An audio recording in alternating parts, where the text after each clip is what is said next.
Welcome to Shoutouts Dead. I'm Kenny. I got a special guest here. Besides my other extra special guest, I've got Biscuit here. Is going to be joining in somewhat with the interview with my friend, amazing filmmaker, uh, just all around cool guy for real. Josh Stifter, man. How are you doing, buddy? Good, I'm doing great. That's so nice of you to say.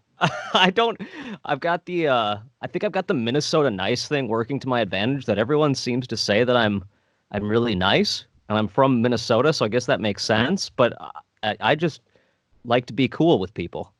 That dude, my thoughts exactly, man. I try to avoid strife and drama at all costs, and you're just a likable dude, man. Like, I like to think we hit it off, immediately. I think and it's been so fun on Twitter. I hear a lot of people kind of especially with politics and whatever else in the air, it's like Twitter has become this place of a lot of hate and stuff like that. But being able to meet cool people like yourself, like Lily, like all these other people, it's been really awesome being a part of that Twitter universe. Yeah, man, it's fantastic. It's a real community, man. It is. There's real love and there's the support for one another, and it's a fantastic thing, dude. Oh, and speaking of Lily, I'd like to plug her article on you. If you'll go to mutantfam.com/blog, you can read a really good article about Josh Stifter and the Good Exorcist. So yeah, just Oh, that plug. was such a fantastic interview. We just had such a great conversation, and she asked questions that most people don't ask, like a lot of very interesting questions, but then also was very honest about what she liked about the movie, which is always really nice when people dig deep into like, I like Stanley, and they want to ask questions specifically about Stanley. That always makes my day because it means something that we worked really hard at stuck with them. Dude, I can't wait for you to hear mine, then, buddy. I got something that I'm really fascinated to hear your answers. All right, let's go on and just get into that a little bit. So, Josh, I looked into your background and saw you had an interest in the arts from a young age, writing short stories with your friends. Like, was this something that came naturally to you? And what can you tell your audience about it? Yeah, so I made this movie called I made The Good Exorcist, I made Greywood's Plot. Those are the two features I made, and I made them both with Daniel Degnan and then Greywood's Plot I made with another friend, Keith Radical, and Daniel. And those guys have been my friends. I literally met Keith when I was 13 days old, the day he was born. I have known him my entire life, and I met Daniel in kindergarten.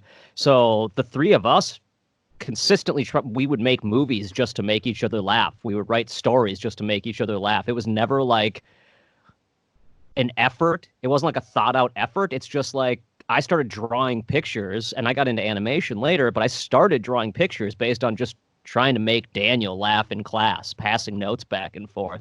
So it just kind of naturally happened. Dude, that's awesome. You pursued animation in college and you ended up directing cartoons for none other than Kevin Smith. That's pretty huge, man. What can you tell us about that? I did. So again, the beauty of social media and the internet. I graduated college in 2009, and I'd been doing cartoons for a long time before that. But in college, they pushed me towards doing 3D animation. It's all about video games, and I hate 3D animation. Not looking at it, I love to watch it, but doing it is like doing a math equation. It's not just the sloppy hand drawn style, like Ren and Stimpy's style or whatever that I have. So I had to like in college, I had to push myself really hard to do something that I really didn't want to do. And when I graduated, I didn't instantly go looking for jobs in 3D animation because of that. Instead, I just started making my own cartoons and just drawing stuff while working a full-time job overnights at FedEx. And one day I saw this post. I was working overnights, so on my weekends, I had 3-day weekends, and on my weekends, I would just kind of sit at home and make cartoons because no one wants to hang out in the middle of the night. And Kevin posted this thing for a contest. He was asking people to do a Batman versus Darth Vader cartoon. And I had 3 days to do it, so I just slapped something together, and it played on his podcast, Hollywood Babylon. And then, like a week after that, I got a call asking if I wanted the job doing animation for Kevin. Dude, that is insane. How did you react to that, man? That had to you had to been like girling out. I did, but I also like it was still a job, so I had to be very honest with myself that I was going to be working my ass off for these videos that had to be done very fast. So what we were doing was taking his podcast and turning it into these little cartoons, and like 2 to 3 minute cartoons, and we had to get them done in like 2 weeks. Like we had to bust these out so fast, and I was still working full time. So I was working full time and doing that contract on the side. Um, and while all that was happening, I also had my first kid, and a tree fell on my truck and destroyed my truck. So I had like all these God. weird things happening in my life that were like changing my life. So I took the money I made from Kevin's stuff and the insurance money that paid out from my truck getting crushed, and I just kept the money. I didn't go buy a new truck. Instead, my wife became a stay-at-home mom, and I found a job as an animator full time.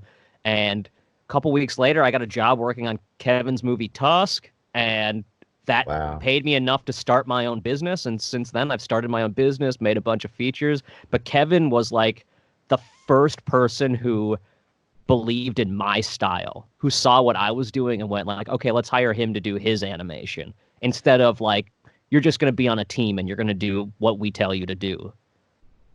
Dude, I watch a lot of I'm hit or miss with his films, like the ones I like. I love Clerks, I Mm-hmm. mean, I love like several of his films a whole lot. I haven't got I haven't yet got to see Tusk, but I watch a lot of his like motivational speaking stuff on Oh, YouTube, yeah. and he is, man, like he's actually made me cry in a couple of his videos, man. He's such a good dude, man, and he's just like real, It's I funny have tons because of respect.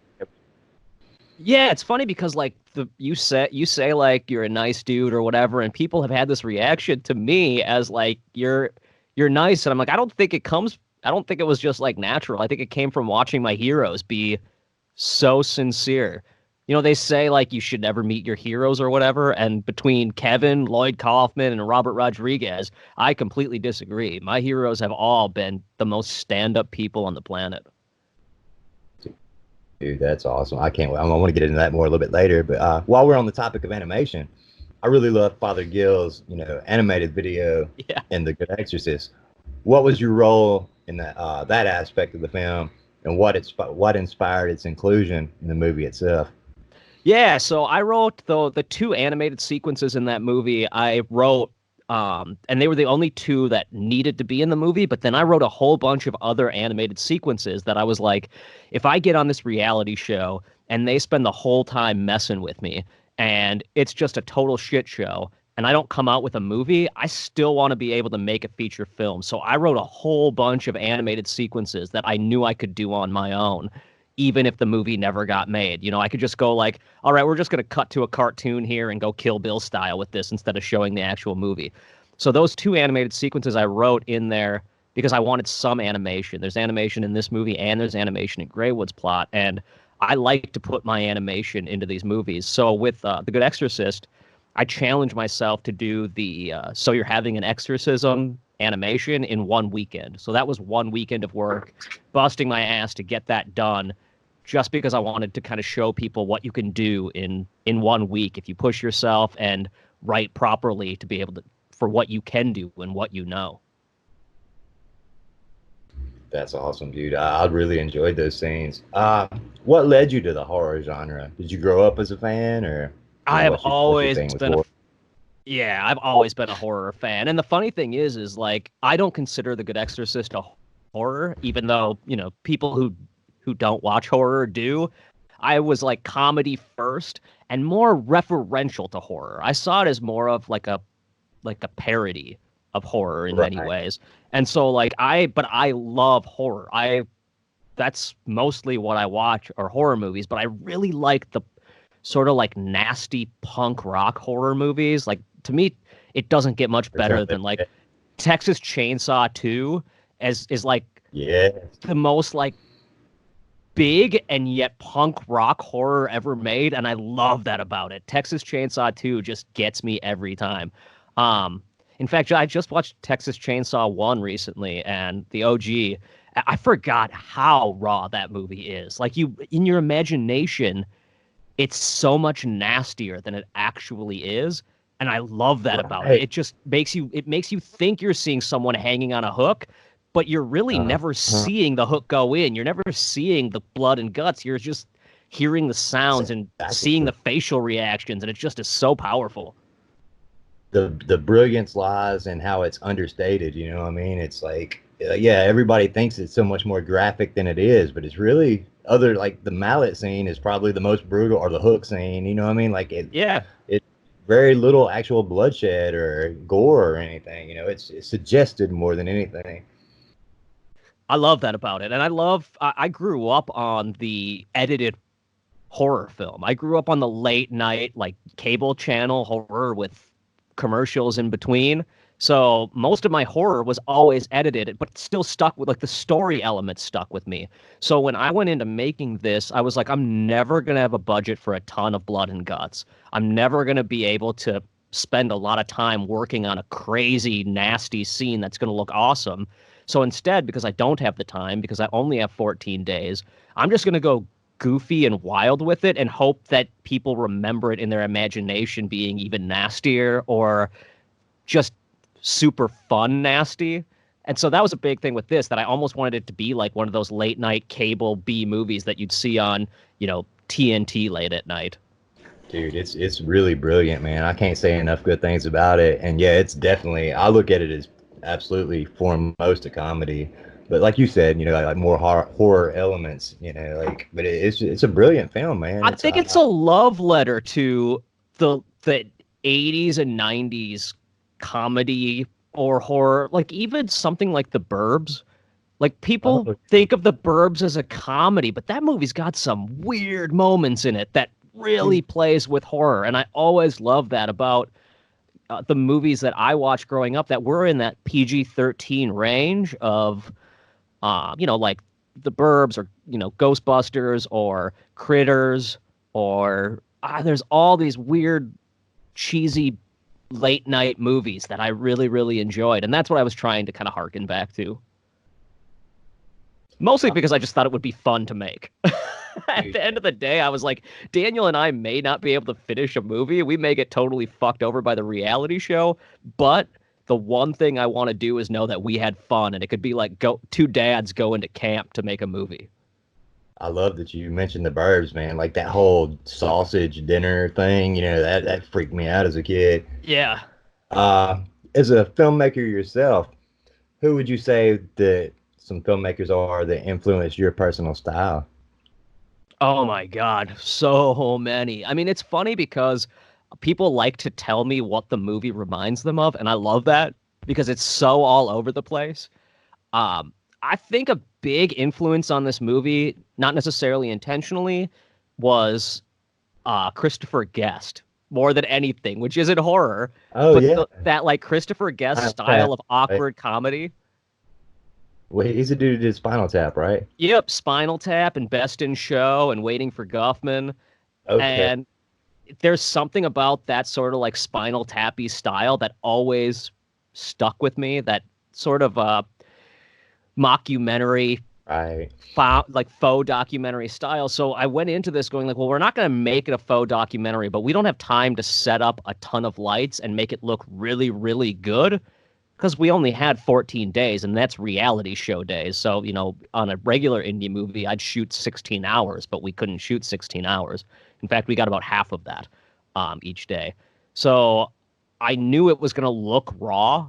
So I just kind of owned that and like leaned into the Christopher Guest of it all. But then from there, I really leaned on, the classic guys that I grew up watching, like Sam Raimi. You know, Yeah. there's a ton of moments in that movie that are completely Sam Raimi. Evil Teddy Bear couldn't really be more Sam Raimi than anything else. And I thought that would be fun to do stuff like that, stuff like an Evil Teddy Bear, and have fun like they did when they were making Evil Dead. And then, just all over the place. I was influenced as a kid by Tim Burton in a huge way. And while the movie maybe doesn't look like Beetlejuice, there's definitely some like structural Beetlejuicy or Pee-wee's Big Adventure. I like when people compare The Good Exorcist to Pee-wee's Big Adventure because I'm like, Father Gill kind of is like Pee-wee Herman of priests. Yeah, I can see it. Yeah. Uh, Dang, I was gonna say something. Oh yeah, let's try to look really cool here for a moment. And I'm a big fan of Rob Rodriguez, man. I love everything he does. And I only recently found out that he produced your film, man. I He was did. ecstatic to find that out. Uh, what can you tell us about that? And were there any difficulties you faced during the production of The Good Exorcist? Yeah, so Robert, the whole idea for the movie, before the movie was even made, there was this idea for the show, Rebel Without a Crew. And I actually had done a cartoon that I sent to Robert, and he really liked it and picked it up, or I sent it to his network, El Rey Network, and they really liked it and purchased it from me and flew me out to LA to be on the El Rey Network for like a little short film showcase thing they do called the People's Network Showcase. So I went down there and they played that. And as I was there, I was telling them how much I love Robert's book, Rebel Without a Crew. It is my Bible. I read it so much on the bus that one time a guy said, "You are he walked over and he's like, "You are obsessed with that book, man. I haven't not seen you read it for 6 months. You just read it over and over." I'm like, "Yeah, dude, I'm addicted. This is my Bible." And I told the El Rey Network that, and they're like, "Oh, that's interesting because we're actually working on a show based on this, where we're going to give filmmakers $7,000 and 14 days to shoot a movie. Would you be interested?" And I was like, "Oh, hell yeah!" And they're like, "Send me some of your live action short films because obviously you can't do an animation for $7,000 in 14 days. It's just too huge." So I sent them some shorts, and then they called me and they're like, "Hey man, can you send us a feature script? Do you have a feature film that's ready to go?" And I told them yes. And I was totally lying. I did not have a script. So then I was like, "Yeah, man, I'll send you the script. Can I have like a week?" And they were like, "Okay, take 2 weeks and then send it to us polished up." So in 2 weeks, Daniel and I just sat down and sort of came up with this idea of a priest and started looking at around the room. It was almost like in Anchorman where he's like, "I love lamp," and he's just looking around the room and saying things. That's what we did. I was like, "I have a teddy bear. I have a telephone. I have a Bible. These are our monsters." Dude, I love that story, man. That is so cool. Yeah, Uh, so then Robert called us up and was like, "Hey, eventually we went through the whole process just like everyone else, but apparently I was the one that they picked, one of the five that they picked for the show, and I ended up going out and Robert gave us $7,000 to make this movie." that's so cool, man. All right. I'm a huge fan, like I said. What was the experience like, and what can you tell us about working with him? It was crazy. So Robert didn't really work on the movies at all per se. And if you see Rebel Without a Crew, you'll see that it was basically like he gave us some ideas of locations and he gave us some props to borrow from his prop house. Like I borrowed the chainsaw that you see in the movie. That wasn't originally in the script. There was a chainsaw and I'm like, I guess we'll give Stanley a chainsaw as sort of an homage to Texas Chainsaw. Um, I just thought the chainsaw looked dope. It looked like a cool old Texas chainsaw. Um, but because we weren't in our hometown, all I could bring was whatever I could fit in my suitcases. Like they let us bring 2 suitcases on the plane. And so I had 2 suitcases just filled with props, and then I had like 3 pairs of clothes to make it for all that time there. So I was basically wearing dirty clothes most of the time. I mean, we had a washer and dryer, but I didn't have any time to do my laundry. So I just wore dirty clothes all the time. But working with Robert was more there as um, a guru.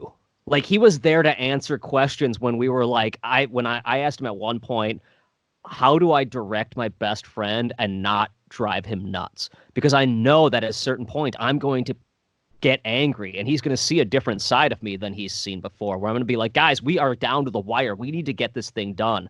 And Robert said that that's the one benefit that I have is that we're friends. He can't get that mad at me because we're friends. He has to, we've known each other this long. It's not going to end on a stupid reality show. Use that to my advantage. I know how he talks. I know how he acts. Use that. And it is totally true. Like Father Gill is not an extremely far cry from Daniel himself. We put a lot of Daniel into that character and then also, just got as goofy as we could. I know how silly Daniel can be and we just built on that. So working with Robert in that way was awesome. But really it was just like constantly being at Troublemaker Studios. Like at the scene where Father Gill goes to hell, that was in the same parking lot that they filmed Planet Terror, the scene where Bruce Willis drives up. So I was like, I want Daniel to kneel in the same place that Bruce Willis stood. So there was like cool shit like that doesn't matter. It doesn't really change the movie whether you know it or not, but it's stuff for me that was amazing. Dude, I love trivia like that. So yeah, totally digging hearing this. Uh, The Good Exorcist is now streaming on TROMA now. That has to feel amazing, man. Like, Oh my God. have you been fortunate enough to deal with Uncle Lloyd himself? I have. So I did animation for their new movie Shakespeare's Shitstorm, and I actually did I did special effects as well, like a handful of blood effects and removing fishing line from monsters and stuff like that. And there's like a minute and a half long animated sequence right in the middle of the movie, sort of Kill Bill, or maybe not right in the middle, but near the middle, kind of Kill Bill style. And that Uncle Lloyd allowed me to do. And Lloyd has been extremely fantastic to me, just a total sweetheart that is like constantly inspiring me. But Lloyd is one of those people who basically started my career. One of the reasons I picked up a camera and started filming was because I saw The Toxic Avenger when I was way too young, and it made filmmaking seem possible. Like I watched it just going like, oh, you can just crush people's head with a cantaloupe? Like it was obvious that it was just not a real head. So, Daniel and I would do these videos where we'd rip off each other's arms and hit each other with them, or shoot each other with guns and have massive blood explosions. And that was sort of where the fun came from, seeing these TROMA movies. And then Lloyd would put out these fantastic documentaries. If you haven't seen the TROMA documentaries on making the movies, you are missing out, because that is some of the best behind the scenes true reality of filmmaking ever. All of the ups and downs. Lloyd is not afraid to look like a jerk in them. He's not afraid to look like he's, the only one pulling the strings, but he's also like completely getting in the way of himself. All of the interns that are causing trouble, everything that goes wrong, everything that goes right, it's all there on screen, and I absolutely love those. In fact, on Rebel Without a Crew, one day we weren't allowed to watch TV or listen to music because of the reality show, legally we couldn't have anything that could be copywritten or copyrighted. So one day I actually snuck and went under my bed and covered my bed in sheets and laid under my bed watching one of the TROMA Now documentaries just to like get inspired by something. And I probably looked like a total psychopath. Dude, I actually was not even familiar with that, so I'm truly appreciative to you for hipping me to it, man. I'm gonna have to check those out, because I have, massive, massive, massive respect for Lloyd Kaufman, and Toxic Avenger is also up there on mine as far as one of the flicks that was just like, instrumental and just like my whole like ethos, I guess you would say, Yeah, it's a kind of, the movie has this punk rock garage band style of filmmaking that makes you just want to make art and makes you watch it, and you can see the filmmaking in it, and it makes you love film even more because of that. And that's what I was trying to put into The Good Exorcist. Like, people can nitpick the flaws of the movie, which there are. Trust me, I see them more than any of you. I see every single flaw in that movie. And I could go back and I could fix them. We could ADR the whole movie. I could pay, another 10 grand and make that movie look and sound a lot better. But it would totally kill what it was, the actual $7,000 movie, the actual like made for reality TV thing that it shows its flaws and it is raw. I Right. think if I did go back and change it and fix it, people wouldn't like it as much. The people who I want to like it wouldn't like it, and the people who weren't going to like it to begin with wouldn't like it. So that's one of the reasons why I have kept it as sort of nasty as it is. Yeah, don't Lucas it, man. Yeah, exactly. Like Dawn of the Dead, I like know way too much about that movie, and I like the little errors and continuity mistakes and just like all the things that I think that lends it a charm. Like that's one of the things I appreciate like most about the film. Uh, I gotta say, man, not only did I enjoy like the hell out of The Good Exorcist, but I'm genuinely impressed that you've been able to rub shoulders with, dudes like Kevin Smith, Robert Rodriguez, Lloyd Kaufman. Like that has to be just a completely amazing feeling. It really is. And I think what it boils down to is being honest with them about what you have to offer, or with anyone, with your heroes. Those are my heroes, and everyone has their own heroes and their own people. But like the reason I got to work with Kevin Smith was because I had animation to offer. And the reason I got to work with Robert was because I just reached out to him and I had something that his network was interested in. And then when Rebel Without a Crew came up, I had spent The Good Exorcist was my first feature, but I had spent 25 years learning how to make movies unsuccessfully. So, like, it was just the opportunity to actually try something. And the reason why I jumped at it, even though I'm not like a huge reality TV fan by any means, is because of the fact that I knew that I was going to be able to play in this weird place that no one else will. And if I hadn't taken the opportunity, I would have 100% regretted it. Whether the situation had been terrible for me or whether it had been amazing, which it was amazing. I loved every minute of it. Even like getting bronchitis in the last 3 days and being miserable and almost quitting the show and, hawking up blood in the shower. Even that stuff I look back at fondly as like the most brutal and awesome experience of my life. And I knew I had to go for it, so I just jumped in. But I had spent 20 years learning. And one of the reasons I got on the show was because of this stupid short I made called Stalking. It's like Christmas stalking. And it was just something I did on a Saturday afternoon where I was like, I'm going to set up my camera and try to make a movie literally by myself. And there's no point. It's just me getting eaten by a Christmas stocking. But I did it by myself. No one else was there. I was, moving the camera with fishing line on a string, or fishing line attached to a tripod that had wheels on it on my kid's Hot Wheels track, and Dude. getting camera motion with stuff like that and just trying things out. And the network saw that and they were like, oh, well, this is definitely a rebel without a crew. Like he can do it with literally by himself. That's So cool. yeah. Oh, my bad. I didn't mean to cut you off. I was just want to chime in with that little bit. Yeah, no, then that was, to me, that was like it's been awesome being able to work with them, but it has been a matter of having to reach out to them, explaining what I have to offer and hoping that they like it. And so far I have had a very good success rate with my three biggest heroes. Robert Rodriguez is far and away, Robert asked us on day one who our most inspiring director was. And I was kind of like, doesn't it go without saying Robert Rodriguez? Like, I'm here because Robert Rodriguez, because I love every movie he's made and I love everything he's taught me throughout the years. And now it's like, it's hard to say that because Robert literally is my mentor. Like, Robert taught me so much and has been there for me through so much. And I've worked on his movies now. I got to work on his $7,000 movie, Red 11. So for me, it's been fantastic having literally working with my heroes.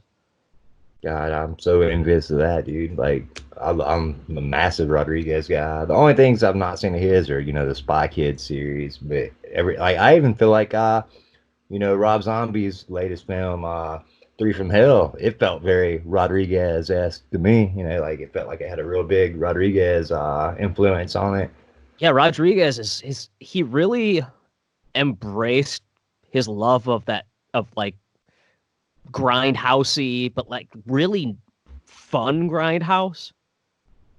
Like he really seems to enjoy that sort of raw grindhouse vibe. And even in Alita Battle Angel, he still has these moments where I just watch it and go, wow, he really loves that kind of grindhouse vibe.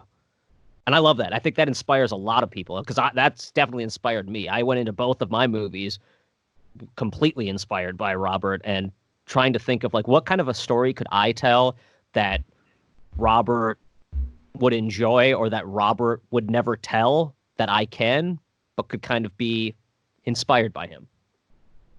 Dude, that's awesome. I would love to be able to speak with him. I think I got a lot of growing to do before I'll reach that level, but that would be incredible to do. Keep All right. reaching. It's possible. If anything, I feel like I just feel like from my experience, anything is possible if you just keep going. Oh yeah, I'm gonna keep plugging away. I'm just not large enough yet to approach Fair. him. Yeah. What can you tell us about your upcoming projects? I've also heard rumors about a sequel to The Good Exorcist. Oh man, I'm very, very busy right now coming up with new ideas. I can ramble and pontificate about a lot of them, but I've got Greywood's Plot is done and it's out at Film Fest right now, and I'm really, really happy with that movie. It's a it became a surprisingly personal movie while I was in production on it because we actually started that movie before The Good Exorcist and failed miserably at it. And I kind of didn't know if I'd ever make a feature. I sort of was like, I don't think I'm cut out for that sort of massive long form movie. And then got The Good Exorcist and finished it. And I was like, oh, you know what? I am built for it. I can do it. And if I had a little bit more time, I think I could have even done better. And that's kind of what Greywood's became. Was it's the same idea. In fact, the budget was even less than The Good Exorcist. But we took it and I found a story I wanted to tell and something I wanted to do with just me and three friends, like very much Rebel Without a Crew still. And in fact, I think Greywood's Plot is because there was no reality show behind it and it wasn't kind of tainted by that. I love the reality show element of The Good Exorcist, but obviously it's different than his experience on El Mariachi because of that. Greywood's Plot was like really the Rebel Without a Crew experience and really my version of El Mariachi. And it also was a chance to work in more of a realm of horror than comedy, which I really enjoyed. But I'm also right now plugging away at scripting. I just finished a script yesterday for the new Good Exorcist comic that I'm working on. I'm doing 3 issues of random Father Gill stories, and then I'm taking the original script of the Good Exorcist, and it originally was a little bit different, but based on the budget, I had to cut out some things and write out some moments and change a little bit. So I'm gonna do that as like a 3-part comic, and then I'm working on a sequel to The Good Exorcist. Actually, I want to write 2 sequels. Whether they get made or not, I would love to make them, but I'm not even worrying about that right now. I just want to get 2 more stories done and know that they exist in the universe, so that if I die before they ever get made, at least there's other Father Gill feature stories. So I wrote Father Gill and the Daughters of Lilith, which is the sequel, and then Saint Gill Goes to Hell Again is the 3rd one.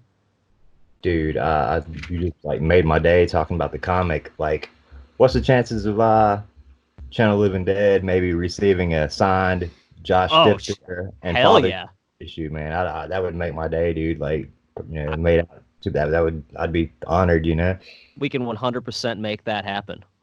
Dude, I love you. If I make, well, first I got to make the comic happen, but right. Yeah, of course. I mean, not like I want it on my desk tomorrow. Yeah.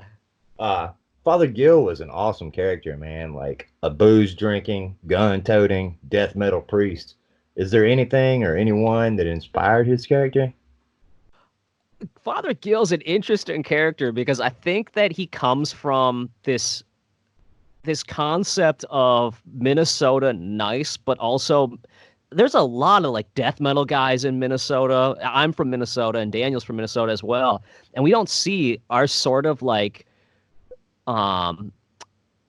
there's like a big punk scene, a big grindcore scene. There's a lot of people who like to shoot guns but don't, aren't angry, murderers. We just like guns and we like to, get out there. So Father Gill was just like the most Minnesotan character that we could bring to a Texas scene.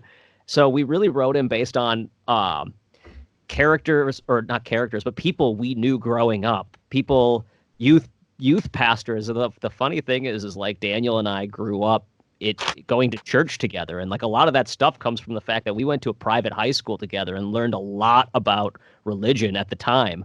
And we kind of went different direction, but we wanted to use some of that, what I like to call folklore of Christianity, and put that into the movie. So Father Gill really is like the kind of priest that I kind of knew growing up. The original opening to the movie, when you first see Father Gill, he comes out of the church in the actual movie, but originally he was supposed to come out of a bar drinking like a big glass, like chugging a big glass of wine. I always thought that would be really funny if he had like a big glass of like communion wine. I loved his flask and his like the contents of his suitcase, man. It was like, I don't know, just everything about Father Gill I got a kick out of. Yeah, and I love Father Gill to death. I think he's an interesting cat because he's goofy and sort of over the top and has this weird sense of humor, but he's also obviously got this really dark backstory, and you always feel like he's just kind of lost. Right. Um, someone called him a lost cowboy to me one time, and I'm like, man, that's such a great. Even though he's nothing like a cowboy, besides the hat, like the demeanor, the style is cowboy. He's Right. really kind of a nerd. Like the way he claps at his own stupid animation, or like gets excited to play it, or he makes poltergeist jokes at a few different points and stuff like that. He's kind of like a horror movie geek in himself, I think. Um, but he has this like weird, sad desperation to him that I really, really love as well. Yeah. Oh, could you ask, excuse me. I follow him on Twitter, man. Could you ask him to follow me back? I'd actually like to speak to him sometime too. Sure, yeah. Yeah, Daniel's a great dude and he's super down to chat with people about the character. He got really into the character and act and learned acting on the process of this movie because he wasn't an actor. He's been in my stuff, but Oh, he's never like acted with other people professionally. And so this was the first time that, he was working with Avery who plays Stanley and like the two of them were running lines and actually Daniel learned how to act from Avery who was just fantastic. And it gets to the near the end of the movie, and they have that like sort of little argument about whether Father Gill should go to help Maria or not. right. And that really like that was a big moment for me because that's the first time I ever saw Daniel really give a monologue, really like act, not just be goofy, but really care about what he was doing. And that was a big deal for me. That's awesome. I'd love to have him on also if I, ever got a chance. He would in a heartbeat. Oh, cool. Well, yeah. See if you can arrange that or something. Stanley was another just an awesome character, and he stole every scene he was in. I think I read somewhere that the actor portraying him was your best friend. So, what can you tell us about Stanley and the actor and Avery, he like has become. I think I posted somewhere that he's become like my best friend in the world, and like I didn't know him before we filmed that movie. I'd never talked to Avery in my life, and we met 4 days before we started filming The Good Exorcist, and that dude just like we just bonded. He didn't read any lines for the character. He didn't even look the right part. I had originally written Stanley to be like this overweight, nasty loser, and I wanted like a young Jack Black, like Jack Black in Orange County. That's what I was picturing Stanley as. Um, and then it's slowly, I guess in my head, it's slowly changed because I looked back at some storyboards and it looks a little bit closer to Avery when it actually was all said and done. But me and that dude just clicked, and he came up with so much stuff on set. That dude is such a great like improviser and is willing to work with you and try out different things. And there was something about his energy that just made everyone want to just go for it. Like there's that scene in The Good Exorcist where he tells that dream story about his hands having socks and trying to cover his penis. And he originally when he was supposed to tell that story, we were going to cut to animation or not animation, cut to the dream sequence. We were going to film the dream sequence of him walking around with like socks covering himself. And he was going to be like in his underwear. I don't even know if he actually used the word penis in the script. I think he just said like I have to cover myself, but it itches and it just goes on kind of a nerdy ramble or like a losery ramble. And Avery just delivered it so well that I was like, we're just gonna show it. We're just gonna show him saying the line because he's like in tears, and we can make the music all sappy and sad, like it's serious. And that's one of my favorite scenes of the movie. In fact, while we filmed it, I ruined the take twice because I was laughing while we were filming, and we had to take it twice or three times.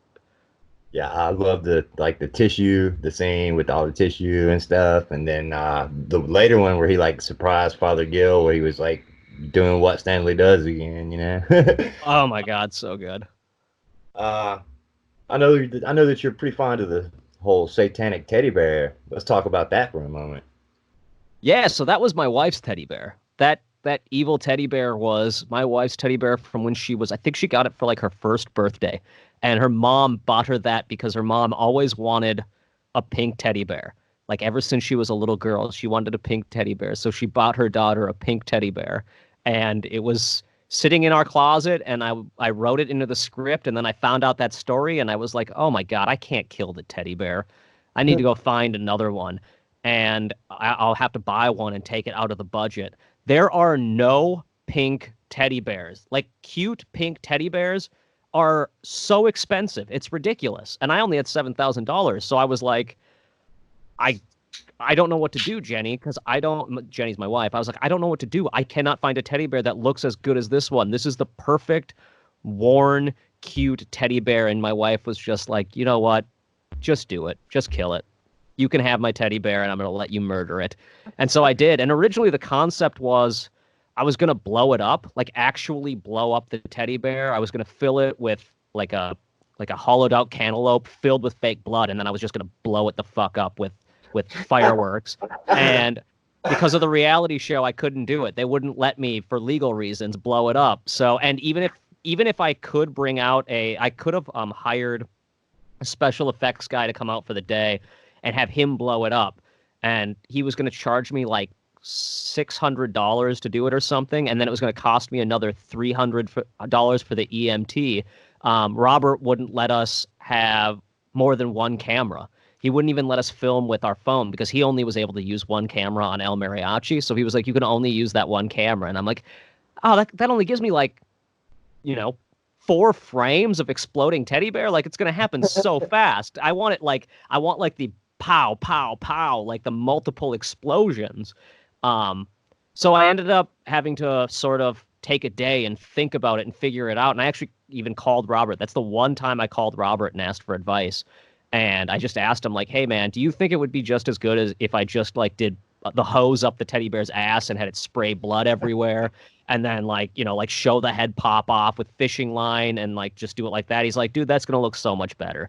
It's going to be so much more fun, and you can make it so much gorier with guts and do some cool things with it. And so I end up changing that whole sequence from just the big explosion, and I just made it kind of more of a continuous multiple shots from Father Gill.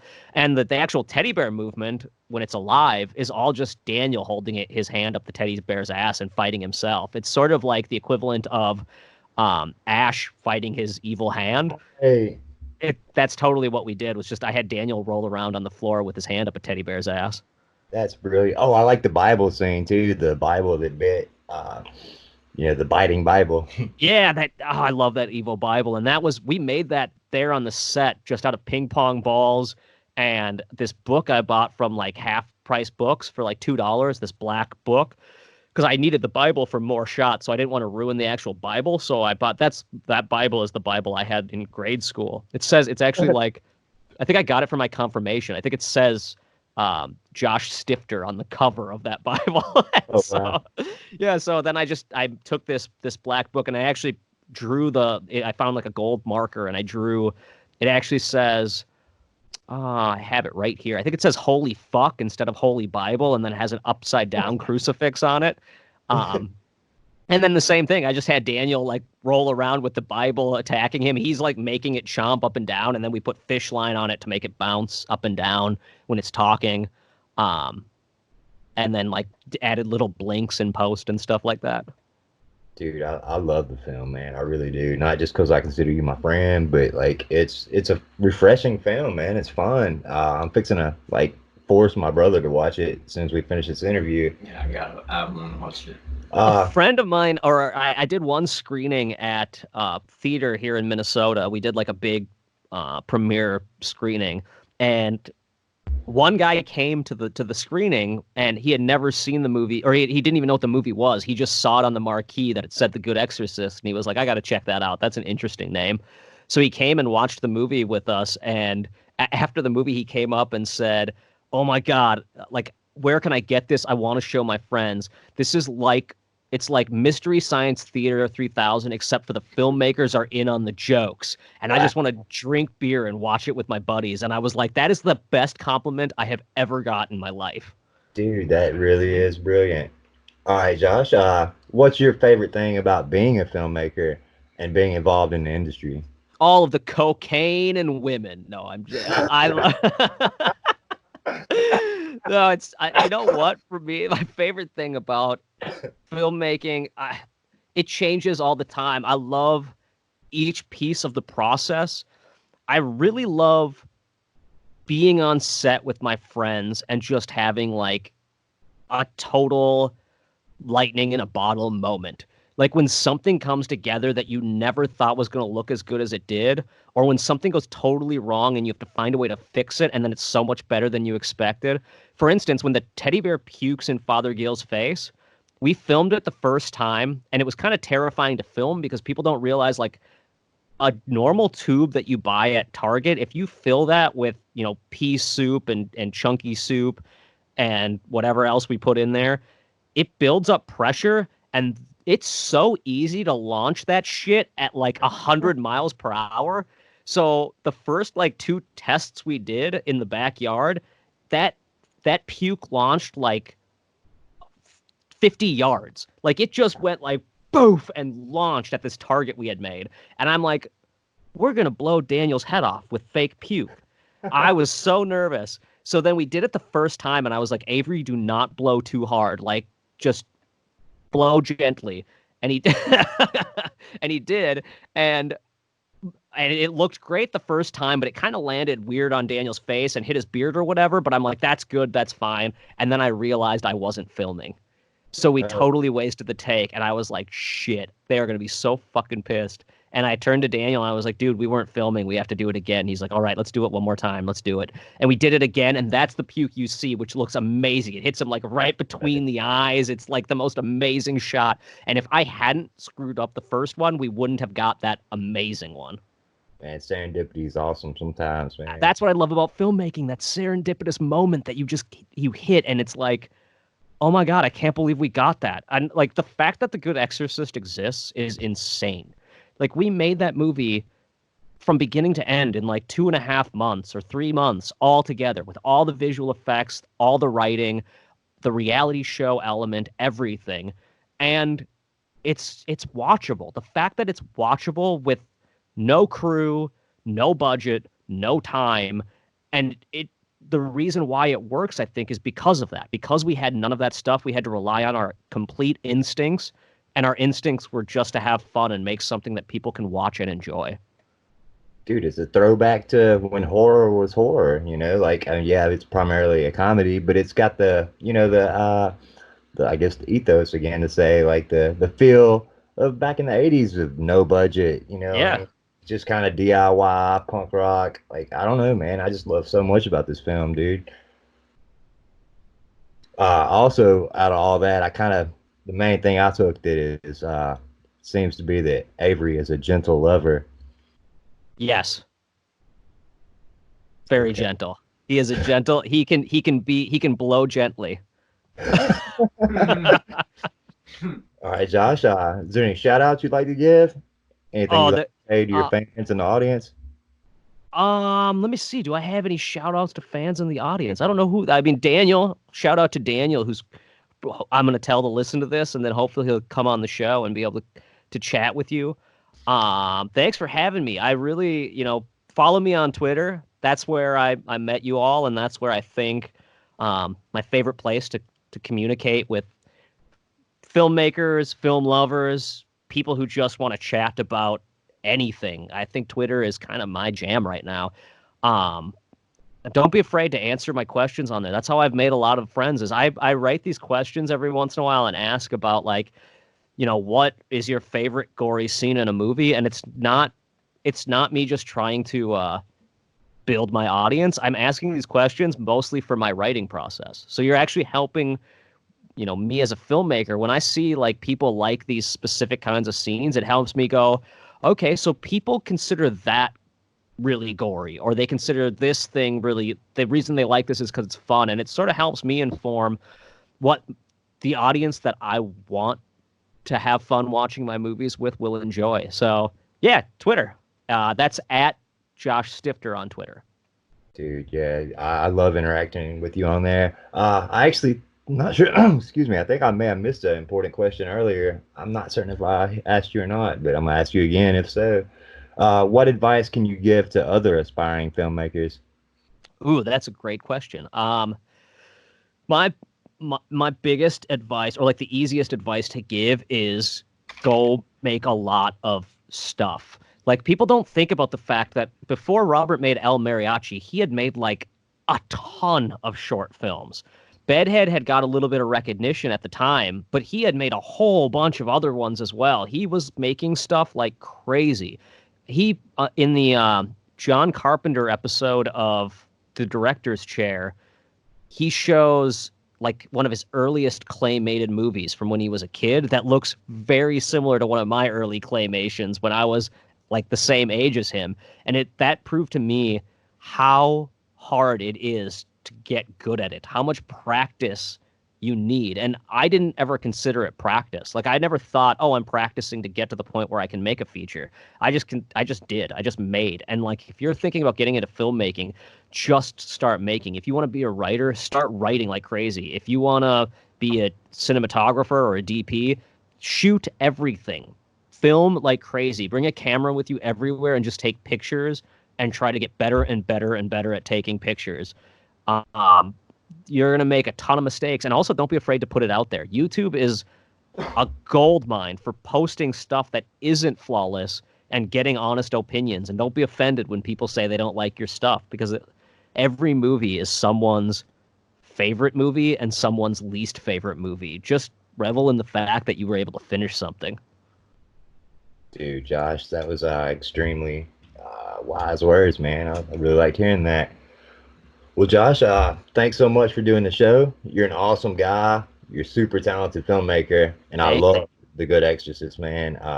It's streaming on TROMA now and Amazon Prime Video. We wish you luck with your future projects, and we hope to have you back on soon, man. Is there anything else you'd like to add before we wrap this up? That's it. Keep on rocking and rolling. Don't let your meatloaf.